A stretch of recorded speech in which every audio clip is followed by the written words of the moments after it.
The ordinary and the extraordinary exist side by side here. Rows of bodies outside Bucha's mortuary don't even receive a second glance. People seem desensitized to the death that's dominated their lives for months. These bodies are just lying out in the sun, waiting to be pulled in for examination.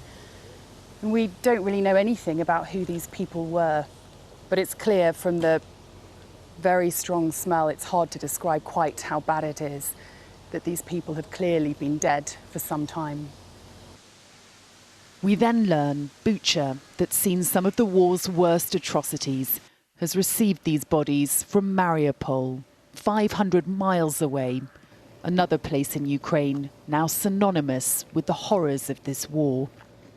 These just a tiny fraction of the thousands of people estimated to have died in the city. Were they from the steel plant? Чи є з Азовсталі тіла? Они есть. Yes. All of them? Всі? Це всі тіла з Азовсталі? Ну, на данный момент вот это да, сейчас скрывается Азовсталь. Are they all soldiers? Are they all fighters? А чи всі це були військові? Похоже. Похоже, да, що це було військові. It's taken more than a month for these bodies to reach this point, after the Azovstal steel plant fell in May. They were brought here to help relieve other mortuaries, overwhelmed. We were invited in to the post-mortem examinations.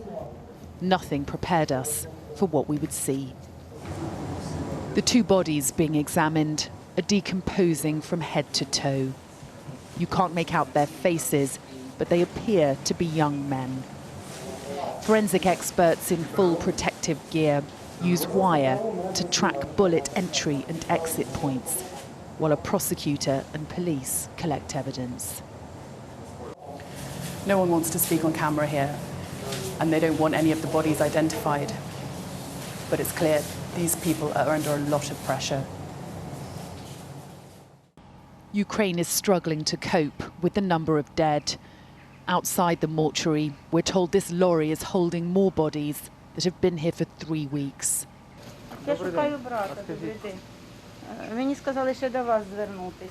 While a local woman arrives in search of her dead brother, it feels a desperate last resort. His answer seems to kill her hope of finding him. Ми ж нікого не іщемо. Я ж говорю, що це займається все поліція. Ми слідуємо, видаємо документи.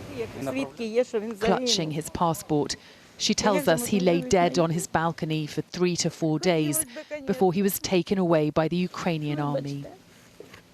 There's such a wretched indignity to all this. A family member desperately seeking her brother's body, and bodies whose family members likely have no idea where they lay. Sally Lockwood, Sky News, Bucha.